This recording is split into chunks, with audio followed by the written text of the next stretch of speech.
Well, we need Greenland for national security purposes. I've been told that for a long time, long before I even ran. I mean, people have been talking about it for a long time.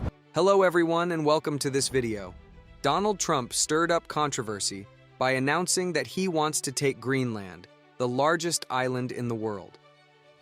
He made this bold statement during a speech in Florida where he highlighted the region's strategic and economic importance. To make things more dramatic, when asked if he would use military force to achieve this, Trump didn't deny it. World leaders quickly responded, especially Russia, which took a strong position against the idea. But why is Trump so interested in Greenland? Could the US actually take it by force? And how might countries like China and Russia react, given their stake in the region? Let's dive into these questions. To understand the situation, first, we need to know why Greenland is so important. Greenland is a huge, ice-covered island that belongs to Denmark and has been under its control for over 600 years. Despite having a small population of just 57,000, its location is key.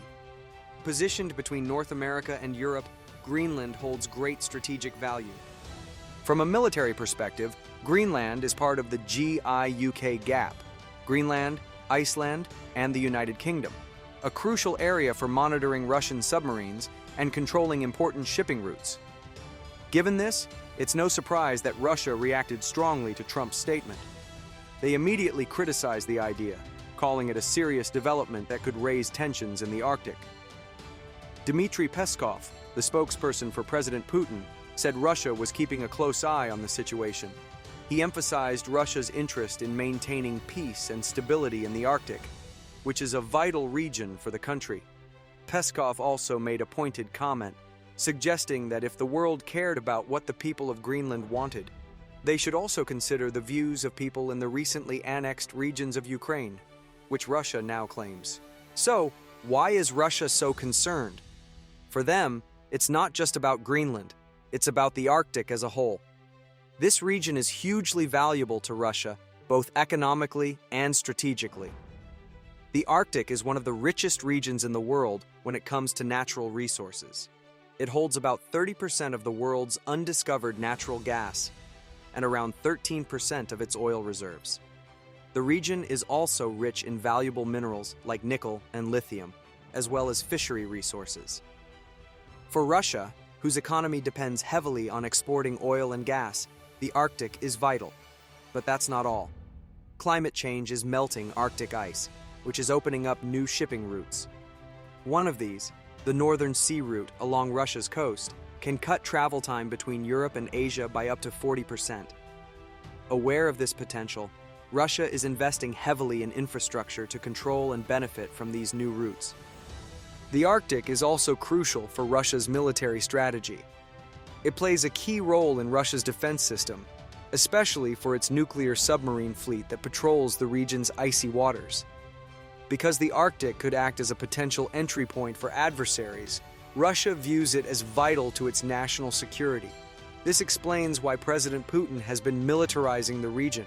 In recent years, Russia has heavily invested in Arctic infrastructure, building military bases, radar stations, and airstrips across the Arctic Circle. Russia also boasts the world's largest and most advanced fleet of icebreakers, including new nuclear-powered models. However, Russia wasn't the only one to react to Trump's Greenland statement. In Europe, reactions were mixed, but generally cautious. The European Commission emphasized that state sovereignty must be respected and dismissed Trump's remarks as another of his provocations unlikely to materialize. Germany and France, however, took a stronger stance. A German government spokesperson declared, "Borders cannot be changed by force," and Chancellor Olaf Scholz consulted with European leaders to reaffirm their commitment to international law. He made it clear that the principle of respecting borders applies universally, referencing the situation in Ukraine.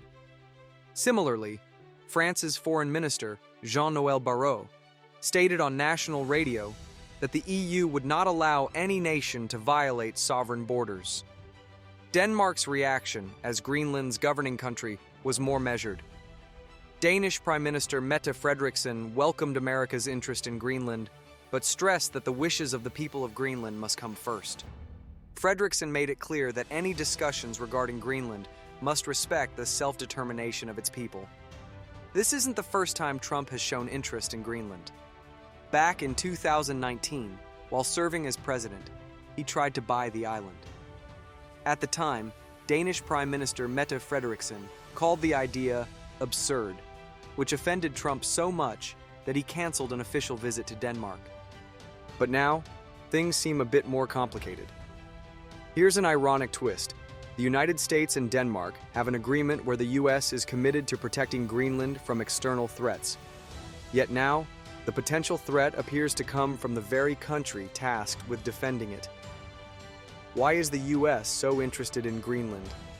While the primary interest seems military, as the GI-UK gap is a vital NATO maritime route for monitoring Russian submarines, it goes beyond that.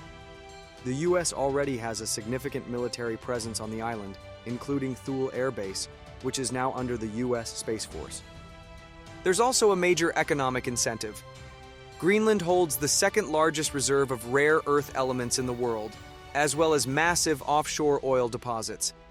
With Arctic ice melting due to climate change, these resources are becoming easier to access, increasing their strategic value.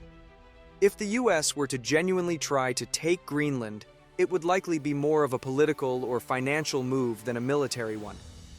According to Politico, any military conflict would likely be brief, given that the US has the largest defense budget in the world, close to $1 trillion, and a massive military force of 1.3 million personnel. However, a purchase would seem far more likely. There's historical precedent for this. In 1917, Denmark sold the Danish West Indies, now the U.S. Virgin Islands, to the U.S. for $25 million. Later, in 1946, President Truman offered $100 million in gold for Greenland. While Denmark declined, it shows that the idea of buying Greenland isn't entirely new. The situation today is very different. Greenland isn't just property that Denmark can sell. Since 1979, Greenland has had significant autonomy, with its own parliament and prime minister.